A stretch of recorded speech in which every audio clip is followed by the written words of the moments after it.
Hello, everybody. Welcome to the Write or Die Show. I'm your host, Randi-lee. On today's episode, I'm going to be talking to Emmanuel and Enime. So if you have not already hit that like and subscribe button, shame on you. No, hit it now. I will forgive you if you haven't. Hit it now. So we have a sponsor for today's episode. It is Taylor Smith Design. And I have been using the services for, I guess, almost over a year now. I use the do-it-yourself services, and it makes posting on my social media so much easier. Seriously.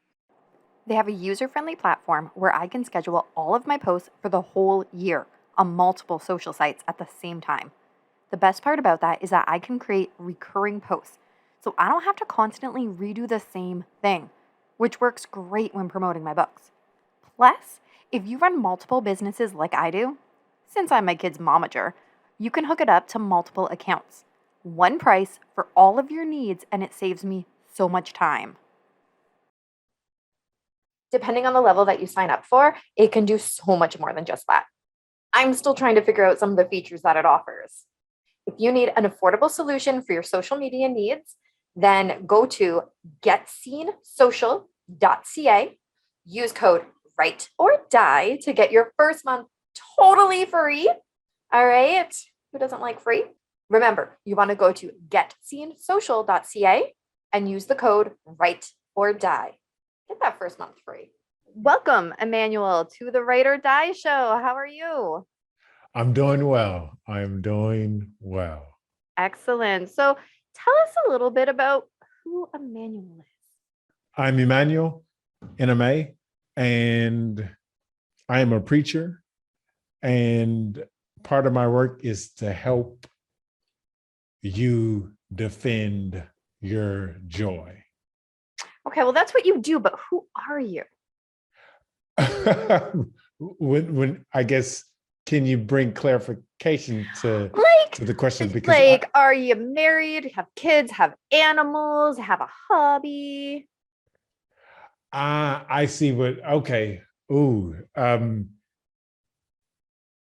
I am my work.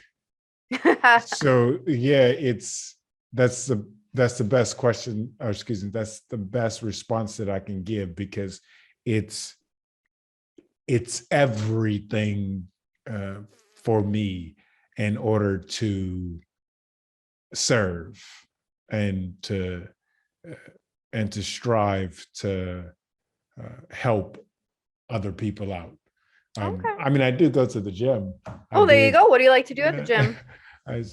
I did some one-arm push-ups the other day. It took some work to get there. It would, yeah. I think it was just like about 20-30 minutes, and I was able to do one-arm push. I'm joking. No, my arms are already tired. No, it was well, I'll say this. There are about two things that were absolutely necessary for me to be able to achieve that. Okay. One, get help. I had to go with the personal trainer. I mean, he just helps me be more efficient with my time in the gym. Yes. Yeah, they're like, when I'm doing certain things on my own, I'm like tapping out way before. Yes. But it's easy to be like, oh, I'm done now. But yeah, the trainer's like, almost like, he's like, nah, you can do some more. And so basically he's pushed me to a level that I'm like, oh, I didn't even realize I could get there. Mm-hmm.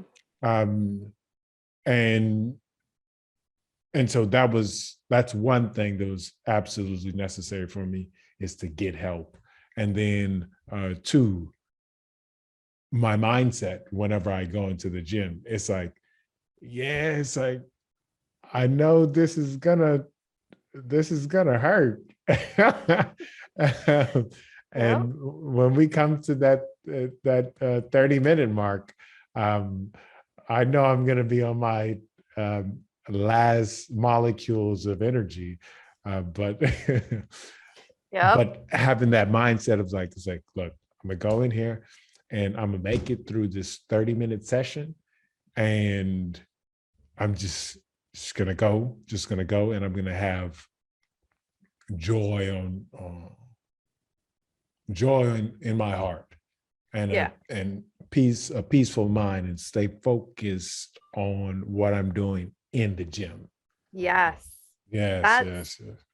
that is much more about who you are. Now I have a sense of you. Okay, okay, okay. All right. So how did you combine who you are with your work? How'd you decide this is what you want to do? I didn't pick.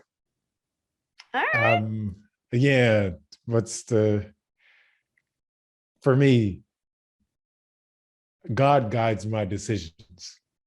Okay. So tell us, how did that journey happen? I laugh because it's funny. But it's very interesting. Well, And so, come on, give it. Um, so I'll bring you in on part of the journey when I was in Dubrovnik, Croatia. okay. And so I was there this past July, well, between June and July, end of June, beginning of July. And things really kicked off in an interesting direction when I got into that city. And so, or the old town. I was strolling through the town. It's nice, sunny evening, had a nice ferry ride down from a more northern island in Croatia down to Dubrovnik. It's lovely, lovely ride. And then I get into the city, check into my hotel, and I'm walking around the streets, and this lady encounters me, and she says hello, and I keep on going, and then we run into each other again, and she says, "Hey, come stroll with me." And I'm like, "Oh, okay." I'm Yeah. in relaxation mode, and so it's like, "Okay, all right, I talk to you." And so as we're talking, she's from the States also, and she takes me eventually up the steps to meet a Croatian gentleman that she knows. And then another young lady joins the conversation because she's staying in one of his apartments. Okay. And as we're talking, the second young lady who comes in, she tells us that she's traveling because of a dream that she had. Okay. And so the dream had sent her to Bosnia, and she was on her way back. And so she starts telling us the dream, and the Spirit of the Lord speaks to me and says, interpret it. And I'm like, Is that something you normally would do? Interpret a dream? that is the first time that I've interpreted somebody else's dream. And Okay, so but I'm you do like, your own then. I would say what's the best? I've made attempts. Okay. Okay. And so, but this, I'm like, oh, okay. I'm like, all right, fair enough. I can see how I can interpret some of my own dreams because I know the elements that are in them. But I'm like, this is a complete stranger to me. And so she starts telling the dream, and then it's like basically she's like putting out puzzle pieces, Yeah. and I'm starting to put them together in my mind, and I'm like, okay. When she finishes the dream, then I show her two scriptures in the Bible that were the interpretation for her dream. And it was like, I mean, I got chills, and she's like, oh. And so that was like really like an official, interesting kickoff to this journey. And since then, I have been meeting random people in the street, talking to strangers on the street, in a sense, having conversations. But within those conversations, I communicate to them things that God has helped me with. Okay. Like, for example, like daily scheduling. Like when I don't have a daily schedule, and especially when I have a lot of things on my plate, my mind is like going in 1,000 different places. Me too. Yeah. It's like all over the place. I'm thinking about tomorrow. I'm thinking about 10 weeks down the road. I'm thinking about yesterday, and I can't focus on my task. And I also have issues trying to find out, well, what should I be doing next? And so I came to the point of building myself into a more complex schedule. And so for me, it just comes down to, most of the times it's like, boom, schedule says that's what I'm doing. Yeah. And so I tell you, this thing has brought me great peace of mind. I even put my shower time on the schedule. Oh, wow. So it's very precise. And so I'm like, it's rare for me to have, I guess, an open block on my schedule without having something in there planned. Now, there are times where it's like, hey, you know what? Let me just go ahead and take a break right now. And so I can, especially an activity that I have to do again and again and again and again. Yeah. And so it's like, okay, let me take a break today because I've been pushing too hard. And so making sure I get relaxation. That's another one of those things that I learned. And this is one that I learned in Dubrovnik, is like, if your mind ain't quiet when it comes to relaxation time, you ain't gonna relax. Yeah. My husband always used to say I didn't know how to relax. And I'm like, well, how do you turn your brain off? He's like, how is your brain always on? How is yours not? I don't know. Yeah, and so that took some, well, what's the best way to say? As another podcast host said, Emmanuel got a download from God. and so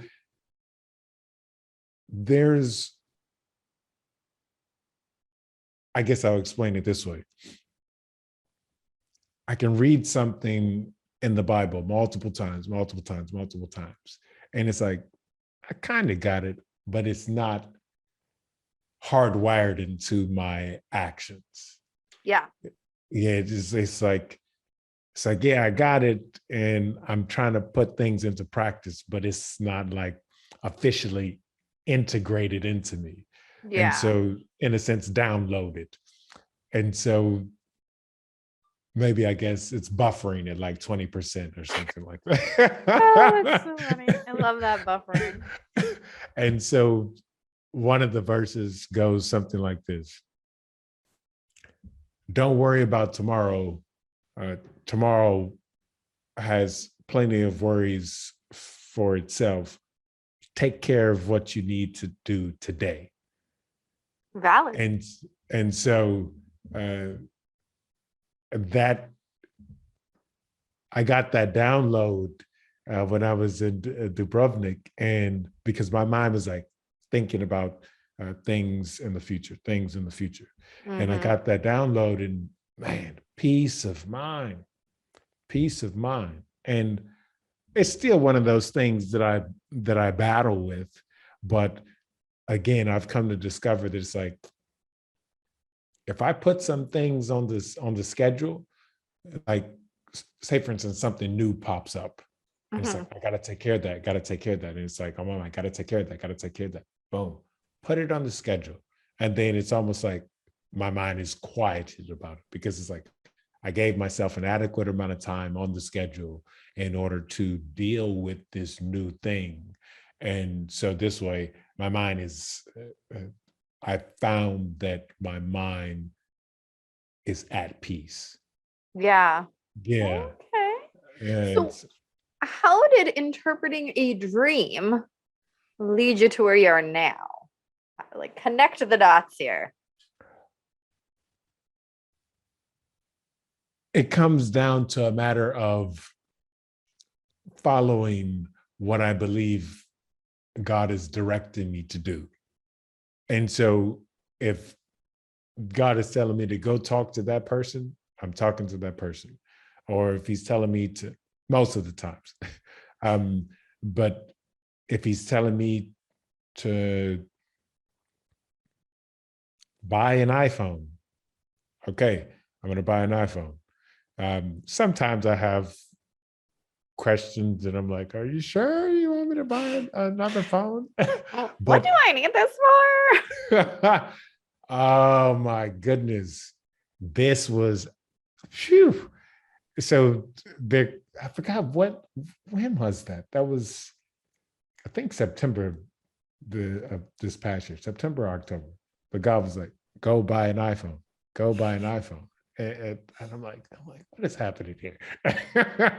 And so I'm like kind of going back and forth, but I'm like, okay, it came to a point where I'm like, I'm pretty sure this is God telling me.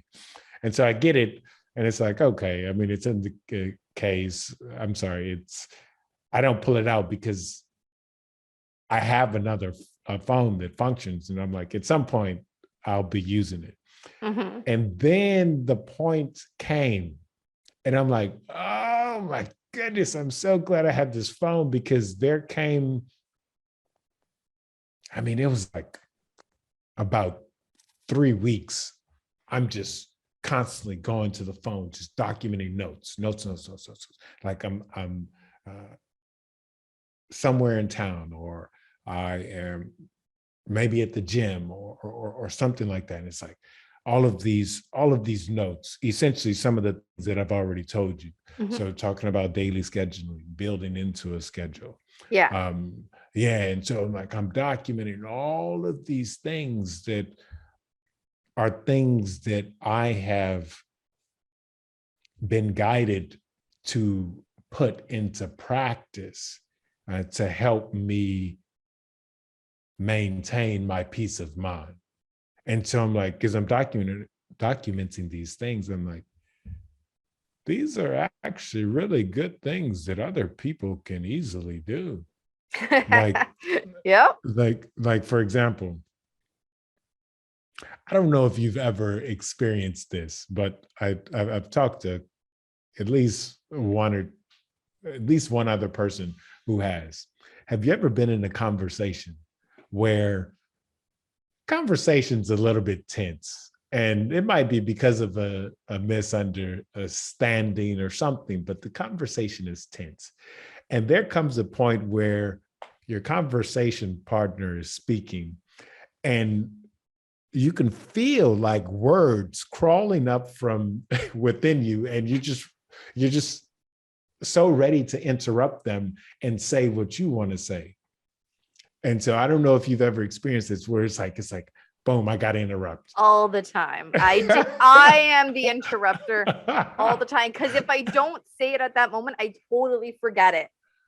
And so one thing that I have discovered is that I've noticed that,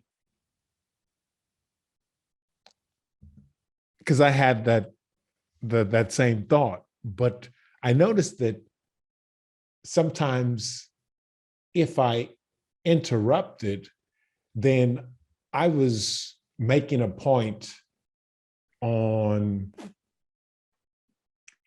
I was responding to the person, but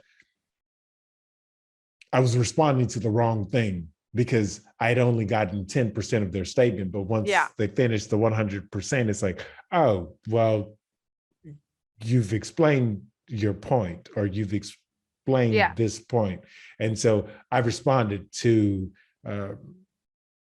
I know exactly what you're talking about. Yeah, I'm trying to put it in words, but it's like if I would have just listened to the whole thing, then my response would have been different. And so, and as I've been putting this into practice, basically striving to, it literally feels like I'm like trying to choke my human nature and be like, shut up. Right? Yeah. Shut up. Listen, shut up. Listen. And so as I've been putting this into practice, I've discovered that I give better responses. This keeps conversations from escalating. And it allows me to better connect with the person that I'm speaking to because I've heard what they're saying as fully as possible. And so it is, well, what's the best way to say it? I've noticed that in order to achieve things like patience or forgiveness or joyfulness, that I have to go into the gym. Okay. Or God's gym. And so essentially what that looks like is, all right, you're going to do 200 sets, 15 reps each of practicing patience in a conversation until you get until you get patience, until it's like, and so and then you have to maintain that patience as well. And so it's one of those things that I'm confident that everybody, and the long list of other things that I have that people can put into practice, I'm confident that everybody can do these things and find themselves in extreme peace of mind and find their relationships with loved ones, coworkers, friends, find that those relationships will blossom, and find that you're more able to focus on your daily task, daily activities. And when leisure time comes, you're strolling through town, looking at flowers and smiling. And so this is me, this is what I do. And so in regards to, well, how did I get this job to give people these strategies that I put into practice? It comes down to a matter of, just to tie something back in, God told me to get that iPhone. I started taking notes. And so after I took many notes and made a long list of things, it's like, okay, this is interesting. And then it came to the point where it's like, aha, all of these things help improve and perfect a person's character. And so this is where it came down to, okay, I'll be a character coach. And so I can help people improve their courage in multiple environments in their life, so that they have courage in the office, so that they have courage while they're on vacation, so that they have courage to do this, to do that, or hope, so that they have hope in multiple environments. Because I've discovered that when I am not striving to walk like Jesus Christ, I am just like out of gas, out of energy, no hope. And there are times where I'm like, I'm not getting out of this bed. Yeah, yeah. Or it's like, man, you know what? I'm hungry, but I don't feel like cooking. Um, and and so, but what I've discovered is that when I am full of hope, and when I do have that peace of mind, and when I am looking to the future, when I am looking to that end goal that I am aiming for, when I keep looking at that, this gives me that oomph to say, all right, I don't feel comfortable right now, but that's part of the journey to get comfortable in discomfort. Oh, I like that. Yeah. And I've heard some other people say that one. All right. So I'm going to switch gears here because we already been talking for a little while. So I'm going to switch gears. On your pre-questions, you said OCD. Tell us about that struggle, what it is, and how you kind of dealt with it. I know that's a big question. That's a huge question. So I guess let me explain what, or give a simple example of what I would call OCD. I send an email and I'm double checking to make sure the email got sent. Oh, okay. So it's like, I know I hit that send button, but let me go look into my the sent folder just to make sure it got sent. Yeah. And so this double checking, triple checking, quadruple checking to make sure that I've done I've done something, or checking for my key in my pockets, constantly check. That one I constantly check, but I have been known to forget it and lock myself out of the house. So that one's valid for me anyway. It's very valid. But yeah, so things like that. And I've come to discover that part of that had to do with issues with self-worth. I think a lot of our mental health illnesses and struggles come from self-worth. So whether it's OCD or depression or anxiety, a lot of them all boil down to self-worth. Okay.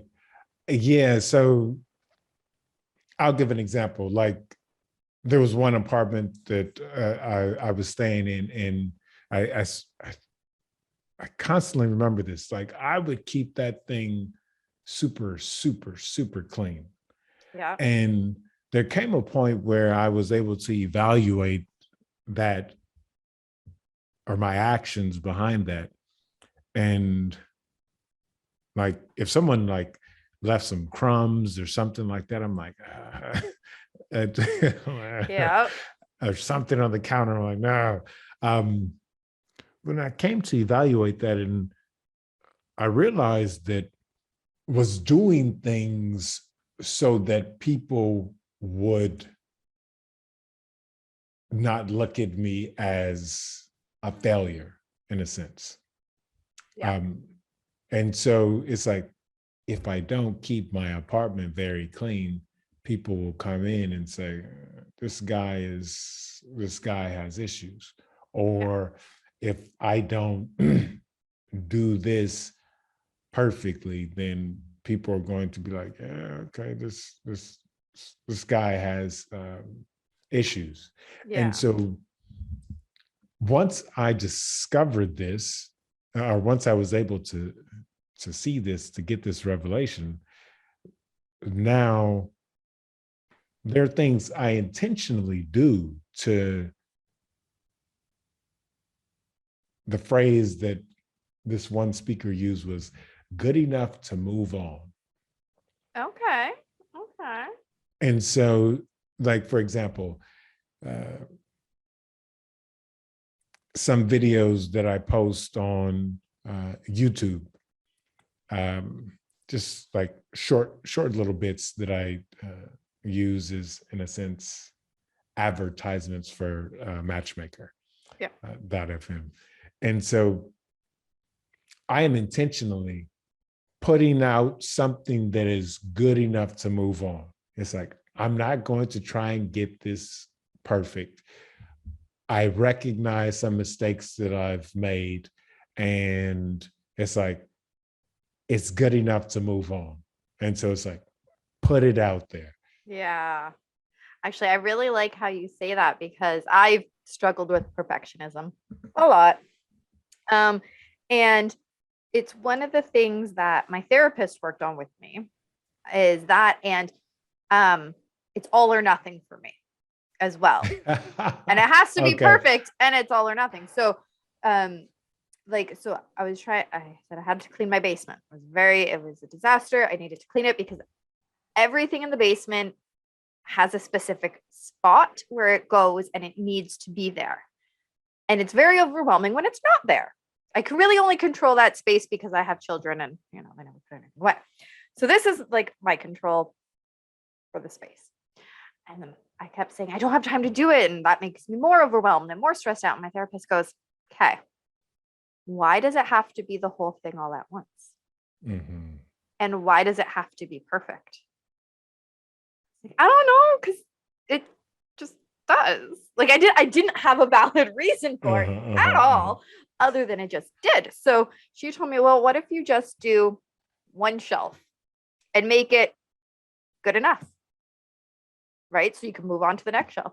Like, what a revelation. Like it really was this big revelation for me. But it's so simple that like I've said that to other people and they're like, yeah, that makes sense. I'm like, but it didn't make sense to me at the time. That's funny because that is something that I have had to work on. It's like, yeah, you don't have to knock it all out at once. Like that all or nothing. There's some posture exercises that I do to help just improve shoulder stability and to improve hip stability as well. And that happens oftentimes. It's like, well, I can't do the whole thing. So it's like, well, I shouldn't start. And so that is another portion of the OCD. I'll lump it in there with OCD, at least for right now. That's another portion where it's like, okay, that's one of those things where I need to work on, at least in that specific environment. Yeah. In some areas, it's like, okay, I can work on it piece by piece by piece. And like, for example, I'm trying to think which one of the poems that I did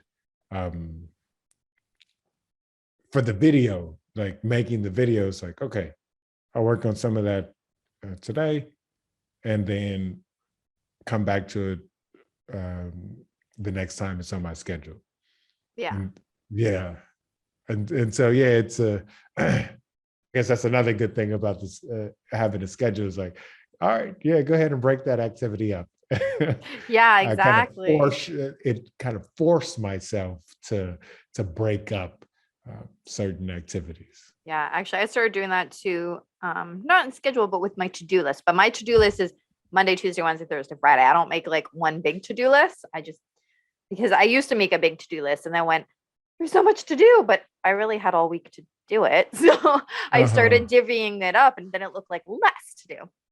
But then, of course, if I said clean the living room, my living room is big. Like it's not huge. I'm not a mansion or anything, but like it's big enough and I have animals and kids. So it takes like a good, probably for my standard of cleaning, 2 hours to clean my living room to what I would do. Right.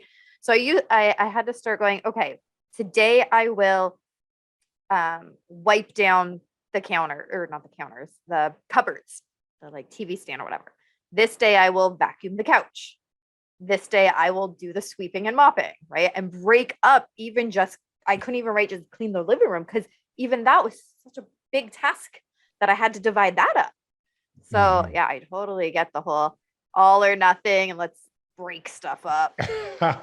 And well, it's a good thing as well, because sometimes that could be a hurdle for people to getting started with something. It's like, I feel like this task is so big, it's so overwhelming. Yeah. And if that's why there a lot are of people, one of those all or nothings. Exactly. That's why a lot of people don't start. I don't like diets, but I say healthy eating. But that's why a lot of people won't start their diet or they won't start their exercises because, well, I've already screwed it up today. Or, oh, this is so much. I can't start today. It's just too much today. Well, nobody said that you had to go and work out for 2 hours. Right. Like, start with 15 minutes. See how it goes. It's okay. It's okay to miss a day. But and I'm saying that like it's so easy for me. It's not. It's really easy to say these things. It's much harder to do these things. Get the repetitions in and you'll be able to do them easier and easier. Yeah. But yeah, it's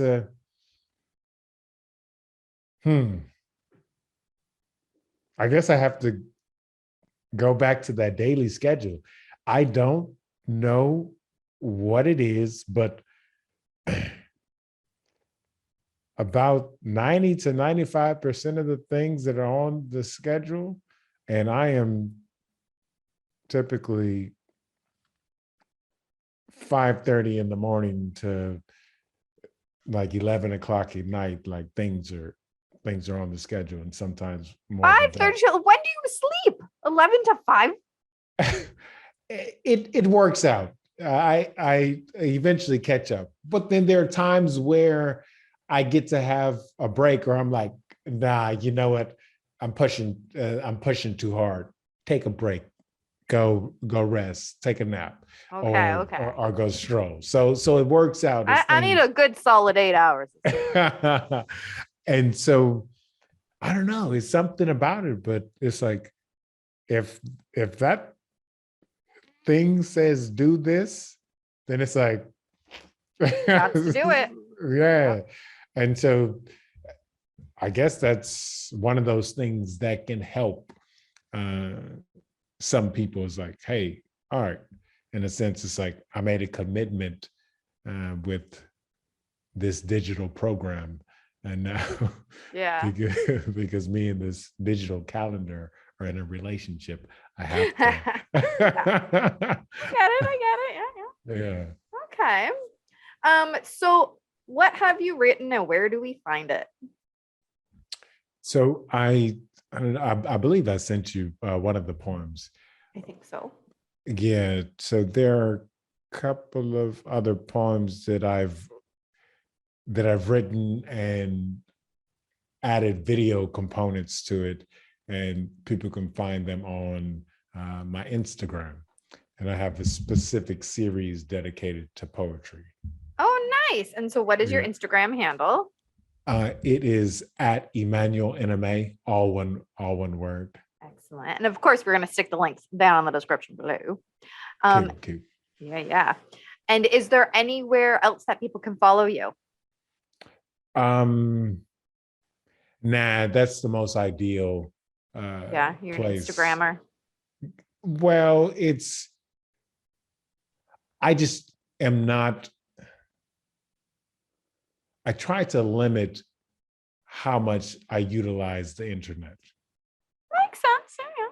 And so if I can get everything down to just one website that I have to use. I get that. I know.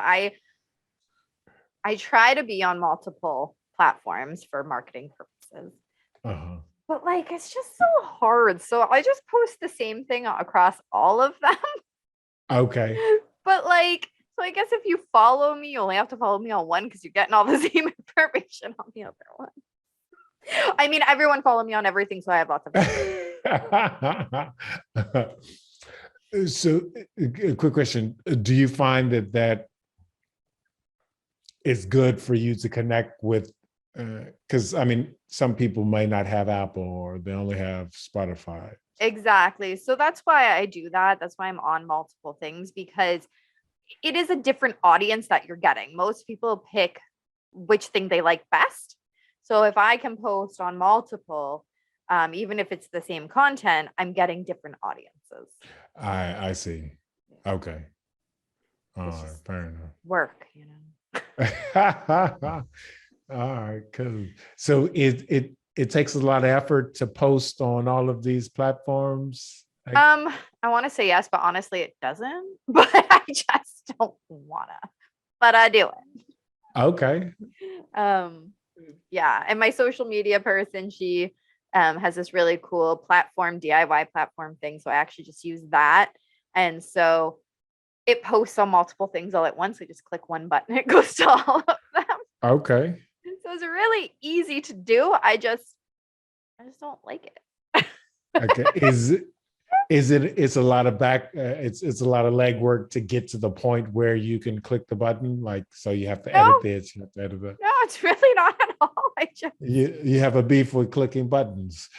I do. I do. I would just rather be doing something else. Yep. That's just it. And that's how sometimes I have to talk to myself, is as you're talking to me, is it hard? Is it this? I'm like, no, okay, fine, I'll just do it. Uh-huh. You're like Like acting as that push. little voice in my head to push me to just go with the damn button. Push. Yeah, Yeah. push.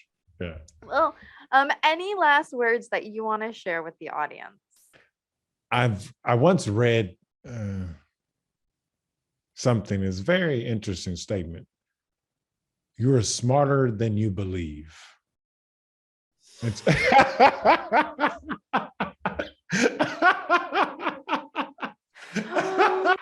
That was awesome. Enjoy your day. Whoever might be listening. Yeah. Thank you so much for joining us and sharing. It was a pleasure, ma'am. You really had me going at the end there. Oh, I read something. You are smarter. And I was like, I've heard this. And so, for those of you listening on the podcast and can't see, that's my little motivational sign that I have this for this episode up. So that's what was so stinking funny about that. So yeah, now you're in on the joke, all of the podcast listeners. So again, hit up his Instagram down in the link below. Check out that poetry that he has written. As well, if you want to support the show, then of course we have our Patreon. For as little as a coffee a month, you can support the show. And our merch store, 10% of the proceeds goes back to the Canadian Mental Health Association. And remember, the only way to end the stigma of mental health is to speak openly and honestly.